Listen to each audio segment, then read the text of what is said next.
Today, we're going to travel back in time, 1,000 years actually, to Goryeo-era Korea. Why?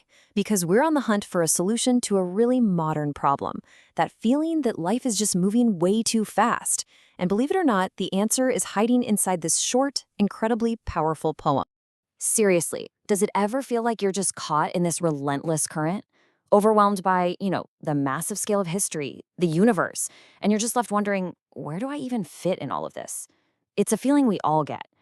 Well, it turns out you are definitely not alone. Way back in the 11th century, a Goryeo scholar named Choi felt the exact same thing.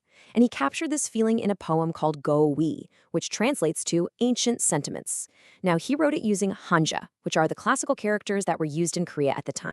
Now, to really understand his solution, we first have to get a handle on his anxiety. The first half of the poem, it just dives right into this feeling of being completely overwhelmed by the sheer immensity of time. The poem kicks off with this line right here. Now, to a modern eye, these hanja characters might look a little unfamiliar, but trust me, each one is like a little puzzle piece, and they hold the key to the poet's anxiety. So let's solve this thing together. Okay, let's dive in. And this is really important. We're using the unique Korean readings for these characters, not the Chinese ones. First up, we have he, which is read hui, and then hyun, read shan. These refer to some legendary ancient emperors. Then we have chi, geo, which means to go or to pass.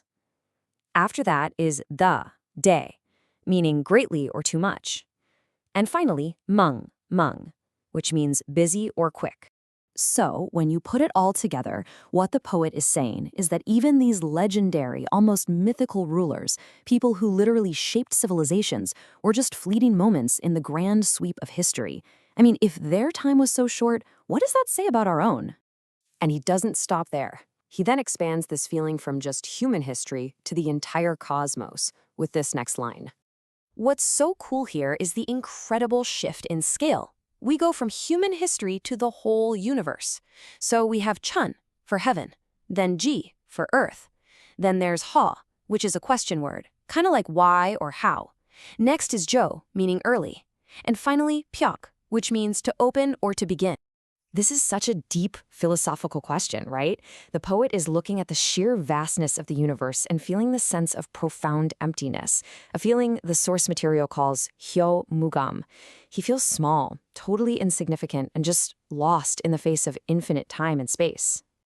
So here's the crucial pivot point. The poet sets up this heavy existential problem, but, and this is key, he doesn't just leave us there. He offers a way out.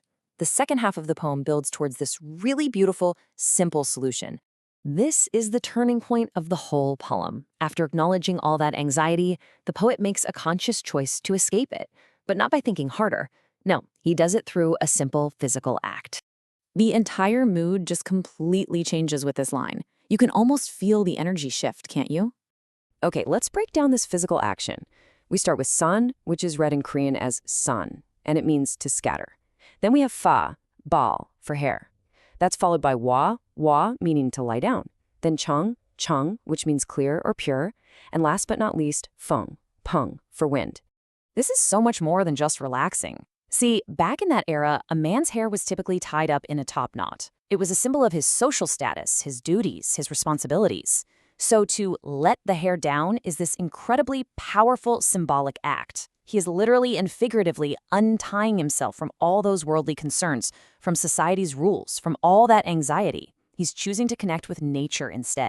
So in this state of peaceful detachment, just lying there in the wind, the poet has his big moment of revelation. And it comes in the form of a simple, beautiful observation. This is it, the final line. It's this elegant image that resolves all the tension from the beginning of the poem. This final line just brilliantly illustrates the poet's moment of enlightenment. Let's look at the characters. We have il, meaning one, then tori, jo, for bird. Next is mol, which means to disappear. Then we've got gong, for emptiness or sky. And finally, byok, which is this beautiful character that means blue or jade green. What an incredibly powerful and peaceful image. I mean, think about it. After wrestling with the weight of entire empires and the creation of the cosmos, the poet's focus shrinks down to a single bird against a vast blue sky. And this is the absolute key. The bird isn't just a bird. It's a metaphor for the poet's own soul, his own worries. As he watches that bird just disappear without a trace into the endless blue, his own anxieties do the same.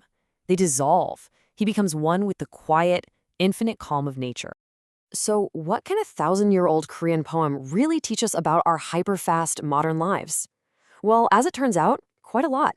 This wisdom is completely timeless. So the timeless wisdom here is this really simple but profound method the poet gives us.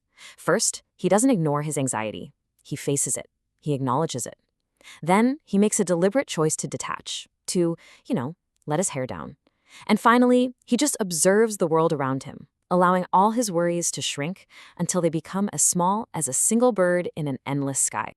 The message here is that the antidote to feeling overwhelmed isn't about trying to conquer the world, but about finding a small moment of peace within it.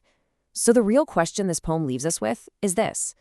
What does it look like for you to let your hair down and lie in the clear wind? What is your single bird in a blue sky?